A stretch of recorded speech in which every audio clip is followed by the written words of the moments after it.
Analytics and big data are terms that are bandied around in this brave new digital media world, and they're often misunderstood and they're often poorly used.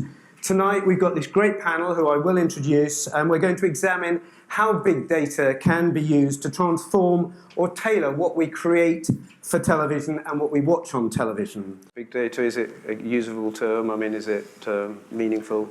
No. Fine. Okay.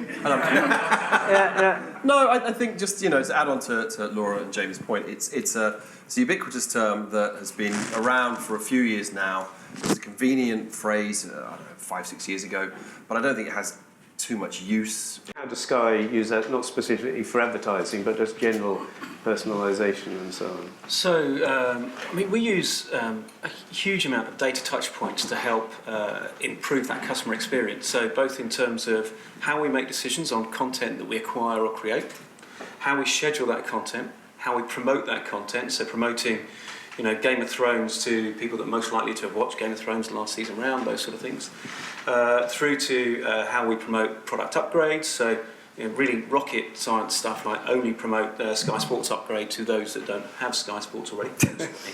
Most of our clients, the key measures of success in this area are around really simplifying the statistics, so like the average video consumption per user per session. You just want that trend to go up because you want to be building the loyalty and building the video viewership. And also the frequency with which somebody comes back and watches content. So if you take an example, like a very common use case is that somebody will offer you an on-demand service of 30 days for free. And then what you find is that everyone watches it for 30 days and then goes away. That's not good.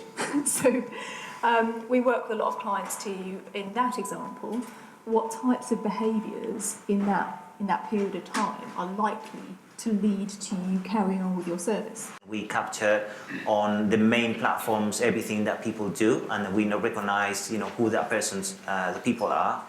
However, we're missing the big thing, which is linear TV data. So we don't have a full picture because we know the viewing on demand, the viewing demand behaviors, but we're missing the linear TV data that these people may have. And that linear TV data is coming through set-top boxes that Sky, Virgin, Freesat or YouView have, and we don't have. Do you think you have a right to it, or it's something that would be nice to have, or they're your viewers? Yes, there are discussions around that. We're engaging with, it's not maybe the topical thing, but with Europe again, competition law and things. Who owns that, and are we able to really going to have access to that so we can provide a better experience? How good are Netflix at all this? Were they a game changer? Are they a game changer? They are disruptive in the marketplace because they don't take advertising agency, hello. But they do develop content which is based on big data. If they know that this content has been worked really well, they commission content which is based around that. They don't have to broadcast it in a linear fashion, and they can put the entire series of 12 episodes out in one go rather than having to wait through the process. So they are challenging and changing the dynamics specifically of the TV market.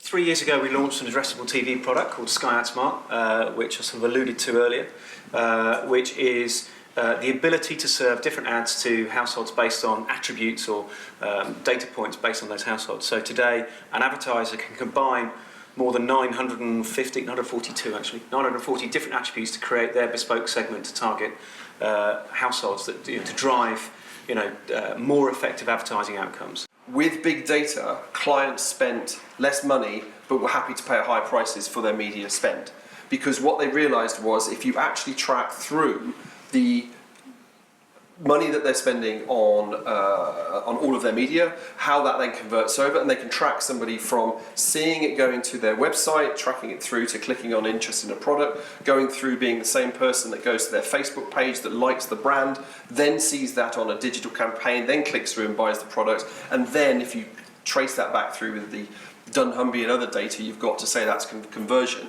you can actually track the user journey all the way through. It is absolutely possible to do that. Building a data science team is not easy, and it's not cheap.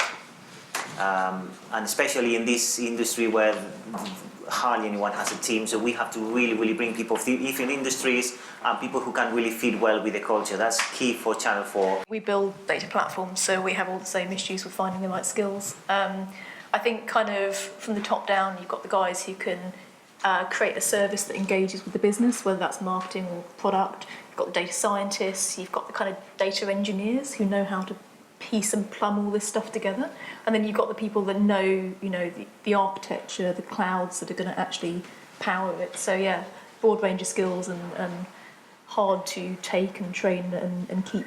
I mean, our planner buyers now all have to have primarily a maths degree. It's one of the first things that goes on the CV requirement. What level of maths degree have you had? Have you got bachelor's or a master's degree or PhD, and that will dictate then potentially where you go in terms of the organisation. It's been fascinating. A big round of applause, please, for the panel.